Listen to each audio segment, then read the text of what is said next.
Hey guys, welcome back to the channel. Welcome back to another FPL video. And first and foremost, I just want to say thank you so much because last week we had our highest ever viewed video on this channel for FPL. So I'm so buzzing about that.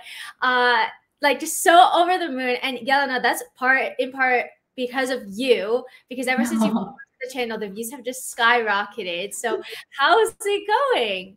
It's going well. In FPL terms, it's going terribly. We just had a chat off camera and I was like, I've had the worst week. But everything else is very good, thank you. Yeah, I have literally been thinking about what transfers I'm going to make for hours. And I literally hate how much time it takes just from my day. I'm looking into stats and playing around and should I do this or this other thing? And I felt last week I had this massive gut instinct, bring in Wilson. I'm already outside of 1 mil. What could go wrong at this point? Let's just go for it. But this week, I don't really have a way that my gut is telling me to go. But we'll talk through all of that, and hopefully I'll gain some clarity after our therapy session, as we like to call it. And hopefully you guys watching will gain some clarity about your teams as well. So I'm going to go. I never feel comfortable presenting my screen. I always feel like I'm going to mess it up massively. Hopefully this works and you can see it properly. Yeah. So first off, as always, this video, we're going to have our Game Week 36 teams. Then we're going to go through our buy and sell options, then talk through our Game Week 37 teams, kind of what we're thinking, captaincy options, news, all of that. So for Game Week 36, I think this is actually the best that I've ever done in a single game week in FPL, which is pretty mad. And I had Shaw on my bench and Henry I have 14 points on my bench, which is pretty insane. I was kind of annoyed that Martinelli played for all of 20 minutes and then got injured because I was between him and Shaw. So I kind of made the wrong decision there. But other than that, I can't complain about my team. I was super, super happy. Obviously, Wilson captain was this massive swing, 48 points, which is mad. And if you guys watched last week, I was massively kind of in between minds. I knew I wanted to bring in Isak or Wilson, and I said, you know what, I'm just gonna go for it. My gut's kind of telling me Wilson, and if I'm bringing him, why don't I just captain him at this point? So I feel like that's one of those 50-50s that worked out for me, but could have perfectly backfired. And I think it's maybe the first real decision that's worked in my favor this season, the first 50-50 that's actually worked in my favor this season.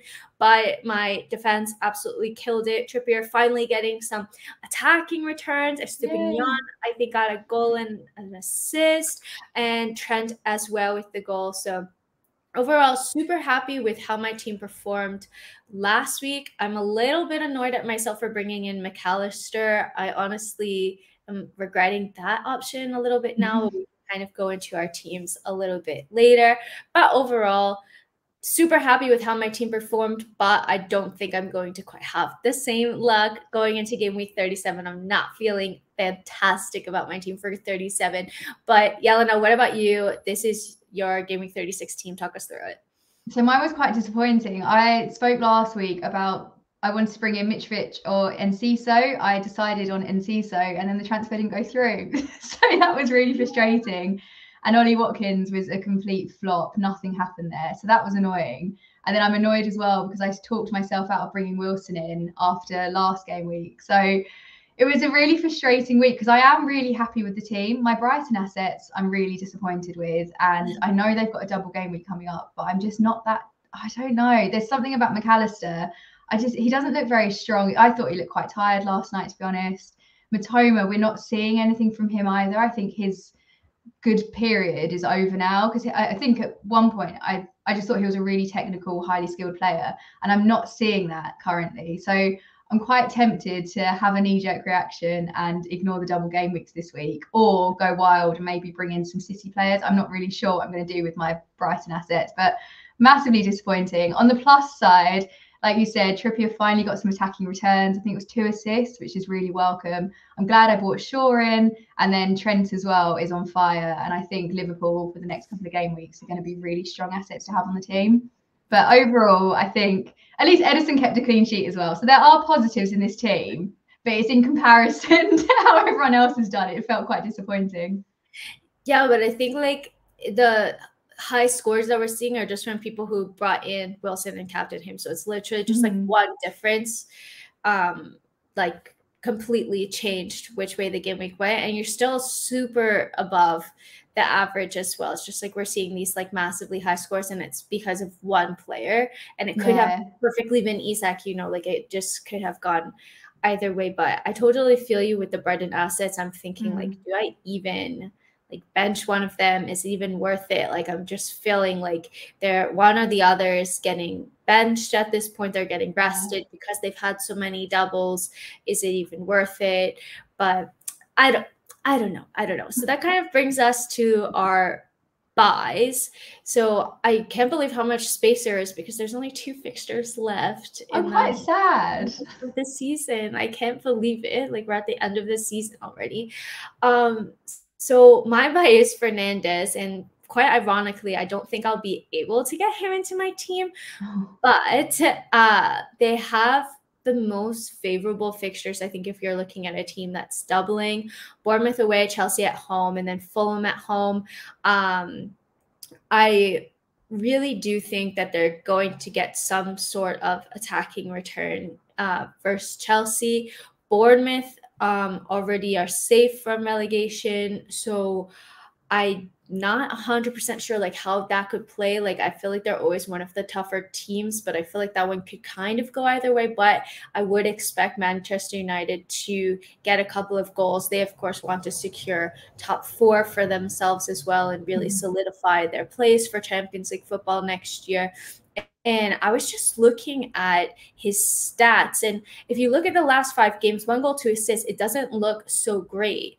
But I'm looking at those key passes, 21. So he's averaging like 4 to 5 key passes every game, 6 shots on target over the last 5 game weeks as well. So about 1 shot on target. But the key passes are what's really eyeing it for me. The only thing is that just maybe half an hour before we started recording this, there's now been some news that Marcus Rashford is ill. We don't know if he's going to be featuring, so I don't know how that might affect the position that Bruno plays in. I feel like he tends to play better like when Rashford is on the pitch, but he does have predicted points of 12.7 over the next 2 game weeks. Seeing a lot of people bring him into the team. I do think that it could be a good shout.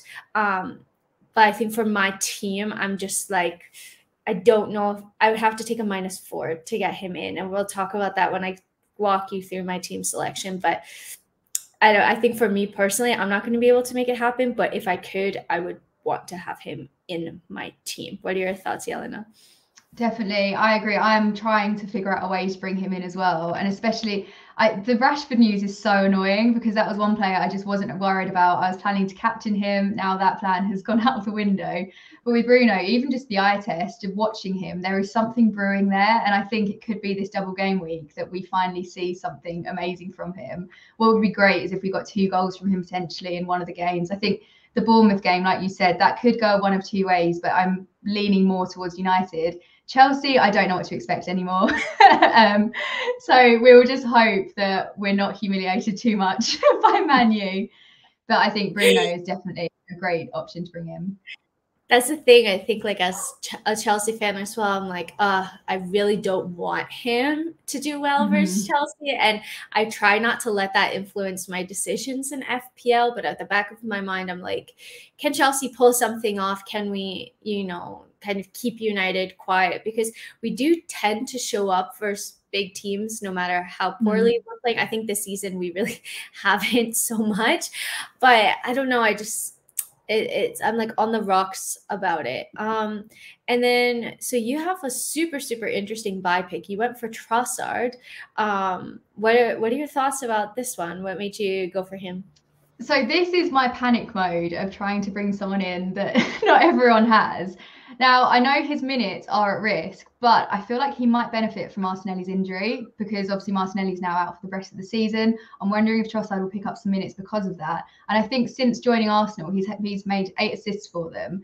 And he's just a player that when he comes on, he's explosive. And I think this could potentially be the time. I mean, Forest and Wolves, it's a Forest away game. We know what Forest are like at home. They're a very strong team, but they do tend to leak goals. And I think Forest attack will probably be on point, but I'm not really expecting too much from the defence. And then game week 38, Wolves at home, I can imagine Arsenal are going to go out with a bang.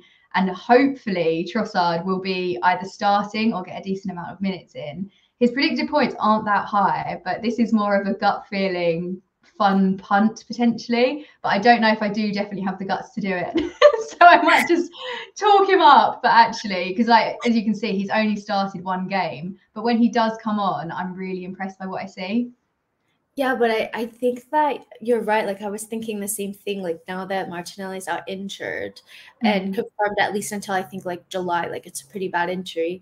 Like maybe we do see Trossard getting those minutes, and whenever he has come on or like when he's been starting games, I feel like he gets assists as well. I don't know, maybe that's just my impression, but I do think that this is a super interesting pick because I think we tend to all get like drawn into the double game week, but it's something that like we're seeing with Brighton. You don't know if they're even going to start both games because at this point it seems like a lot of players are getting rested, and there's very, very few that I think are considered like nail on starters. So why not look at Arsenal, who are looking to go out with a bang? And it's like it's super interesting pick. Like I'm tempted, but I'm just like too scared. But you didn't go with you tried to go with your gut, but the transfer didn't go through. So maybe this week you should go with your gut because you chose Enciso and he got a goal. So your gut it's good, you know? I'm annoyed with myself as well because when Trossard was at Brighton, I had him on my team and he was one of my favourite assets to have, always delivered. And then he moved over to Arsenal and I benched him for his first game and then he wasn't starting. And it was one of those ones where I started listening far too much to FPL Twitter and everyone was saying to get rid of Trossard because he's not getting the minutes. But actually, there are some players, like I'm sure Trossard has outscored players on multiple weeks that have started the game because he is just that kind of player that comes on and he changes the dynamic. So it could be one, but my midfield is quite strong. So that's my issue. I don't know who to take out. Yeah, exactly. It's like, who do you bring in? And that's the exact same problem that I'm having now as well.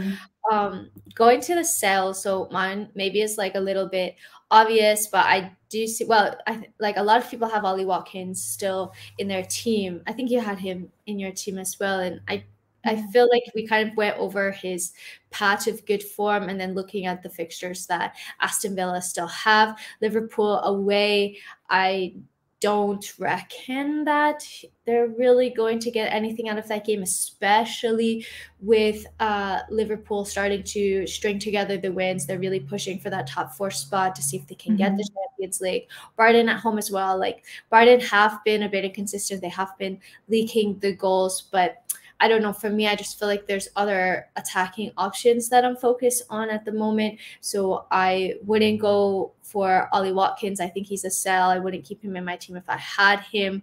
But that's just me personally. Predicted points, you can see 3.7 for the next game week. And over the last 5 game weeks, just 1 assist, no goals. He actually has more expected goals, 1.58, which means that he's underperforming massively, but I just don't see him getting like necessarily into the same areas. So for me, Ollie Watkins is a sell, but what about you, Yelena? You have Man City's Jack Grealish as your sell. How are you feeling about him?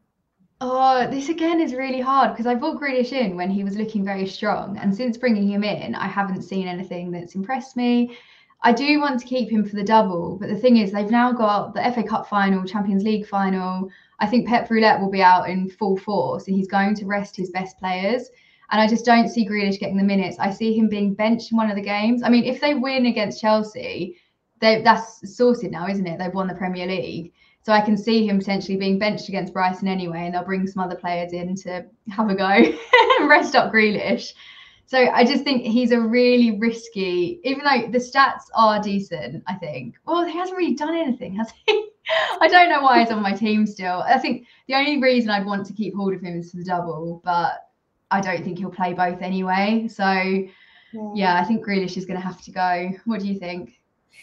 Yeah, it's a really tricky one because I'm like considering bringing in some Man City assets, not Grealish, but some other players. But then I just think like with Pep Roulette, I don't know. Like I do think that Grealish on his day is a starter in the team, but like for the games that are essential for City, and like you said, if they win at Chelsea versus Chelsea, which I'm more or less like sadly expecting them to win after especially after how they dismantled Real Madrid in the Champions League. Like I do think like Man City are probably the best team in Europe at the moment by a mile. So there is a lot of rotation risk, and do we want to get involved with that? Because then you do have the double, but is it really a double? And they're still on for a treble this season, so I probably would try to get a different asset in my team, but then I'm like so contradictory because I'm thinking about getting Manchester City players in. So it's just such a conundrum, honestly. Yeah. But let's go. This segues perfectly into kind of my team. So this is my Game Week 37 team at the moment. Lots of potential injuries. I think Trippier should be fine. But then obviously the big news is Rashford. He was apparently ill. We don't know if he's going to be ready to face Bournemouth. That's kind of up in the air. So that's kind of just been thrown at us. And then I have Kepa. I still have Kepa in my team. Like I haven't been able to get in De Gea or an Ederson just yet. And one, do we even know if he starts? Because Mendy started the last game. He conceded 2 goals, so maybe Kepa's thrown back in there. I did see this tweet today that there has been like a preliminary list of Chelsea players that are likely to be sold this season or like the summer, and Mendy was on that list. So maybe we Kepa come back in. I don't know. But are Chelsea realistically keeping a clean sheet for City and United? I don't think so.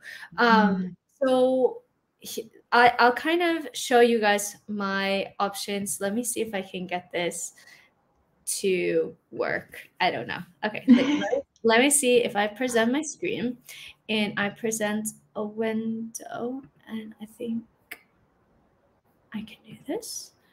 Okay, you should be able to see it now, hopefully. So the first transfer that I was really thinking about was, okay, let me take Kepa out and I put Ederson in, or I put De Gea in. I already have Sean in my team. So I'm like, do I really do double United? They do have pretty favorable fixtures, but they have been leaking goals. De Gea's maybe more likely to get save points than Ederson is. Then the other thing with Ederson is, does he even start both of these games? Because perhaps if City win the league, they rest him. So that's kind of like option one, is do like a goalkeeper transfer. I don't like goalkeeper transfers, but then I would play basically this back 4 plus this 4 plus this 2. Yeah, that adds up to 11. Then my other option is, okay, I could, let's just reset that. I could also do like a Martinelli out and bring in Bruno Fernandes. And I could do a Solanke out and bring in Greenwood. And I have just enough money to do that transfer. But then I'm thinking, is it worth a -4 to bring in Bruno Fernandes? And looking at his underlying stats are good, but if you look at like the actual points, it's okay. It's not super, super consistent, but a lot of people are bringing in Bruno Fernandes. then the other option is, well, maybe Rashford is now rested. So do I bring in like Gundogan for Rashford and then do like a goalkeeper and bring in like an Ederson or a De Gea, or bring in a Mahrez for Gundogan? So those are kind of like the three things that I'm contemplating at the moment. And I feel like I'm not going to bring in Fernandez for the -4. I think if I could get to him without taking a hit, then I would. If I bring him in, it also means that I bench one of Trippier, McAllister, or Matoma. And I like the look of Newcastle versus Leicester. I really think that they're going to do well. And Brighton, like I said, I'm not like super sold on them, but I feel like since I already have them in my team, I might as well play them. If I didn't have them already, I wouldn't be looking to bring them in. So I'm kind of between kind of just doing a goalkeeper transfer or taking a hit and bringing in a City player, either Gundogan or Mahrez, with a goalkeeper. What do you think? I like the idea of taking a hit. Now, the Gundogan transfer really appeals to me because that's what I was thinking of doing. I thought it would be a really easy straight swap, Grealish Gundogan. Then I got worried again. Pep Roulette is just ruining everything. That's my one concern, that he wouldn't end up starting. The Fernandez pick, I think, is quite a safe one. I think it's going to be a very, very popular transfer. And it's one of those ones, it could just kind of protect your rank. But then I have this, I feel as though I'm not seeing what everyone else is seeing sometimes. With a lot of the reason I want to bring in Fernandez is because other people have raised him. And then I've gone, oh, actually, yes, the underlying stats are good. He is looking strong. But like you said, it's not necessarily translating into FPL points. And it will be a really frustrating transfer if we follow the crowd and then actually he just carries on picking up like a couple.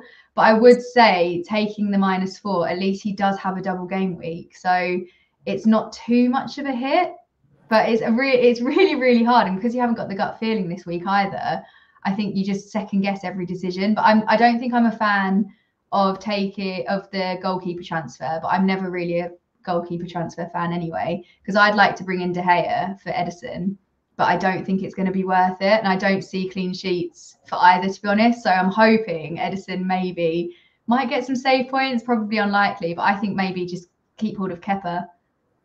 Yeah, that's the thing. I don't even know if Kepa starts. And so is it even worth it, you know? And then I'm like, well, maybe Rashford comes back in, and I don't know if I reset this, do I have enough money to do like, oh yeah, I do have enough money to do like Martinelli to Gundogan as well.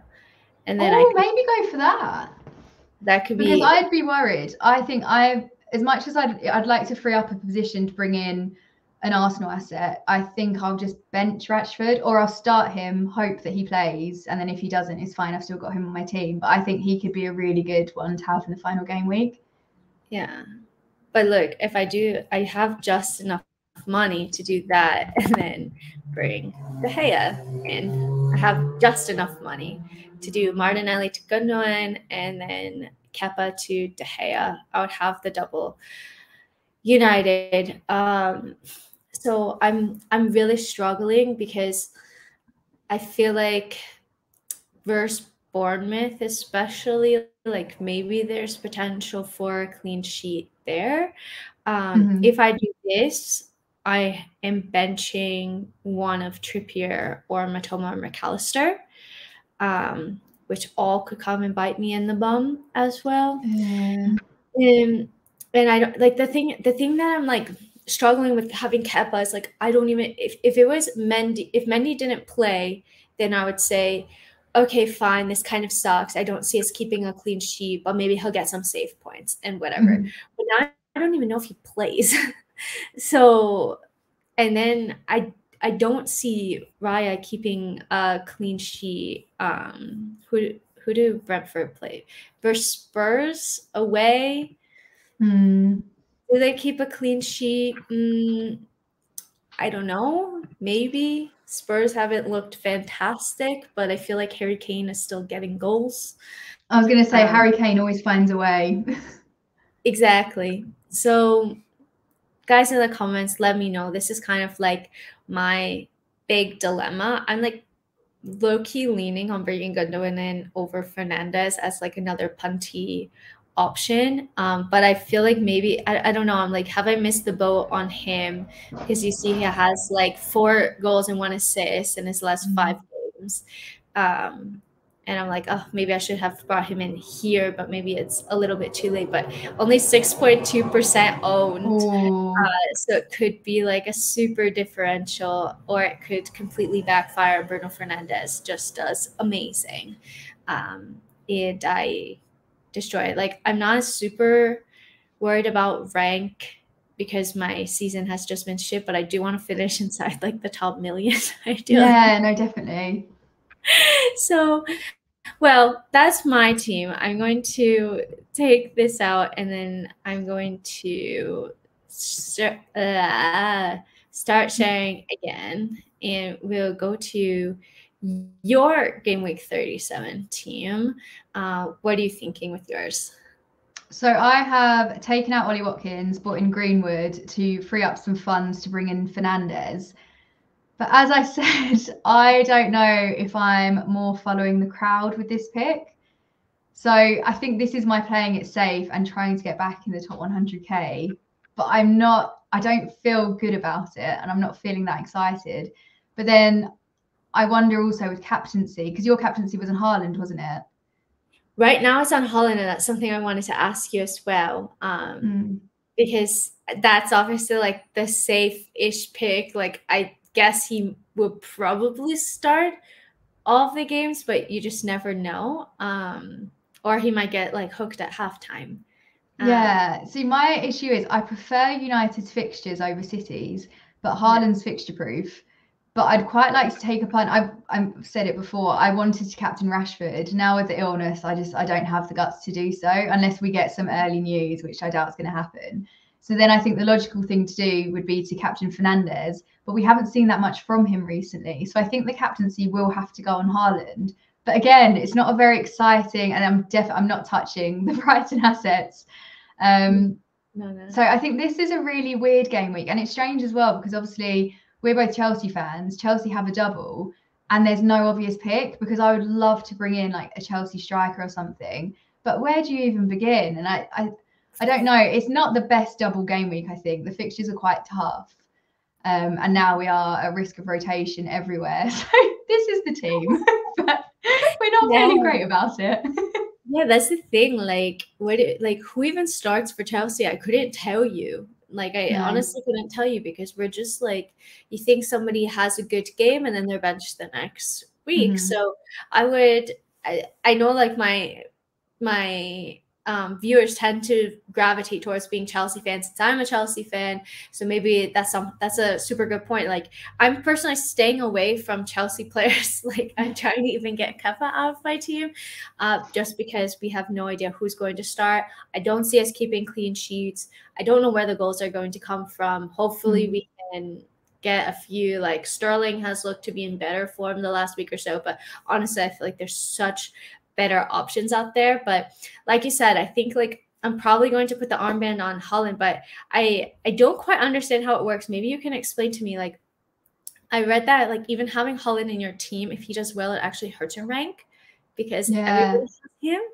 And so I'm kind of like, oh, maybe if he blanks and you just go against the grain and have like this crazy pick and he does amazing. But I just don't think that I'm like gutsy enough to do that. I don't know. This is the thing, because I think if it is like 200% EO, isn't it, and things like that, if it harms your rank to captain him, I can't imagine what it would do to your rank if you haven't even captained him. That's what scares me the most.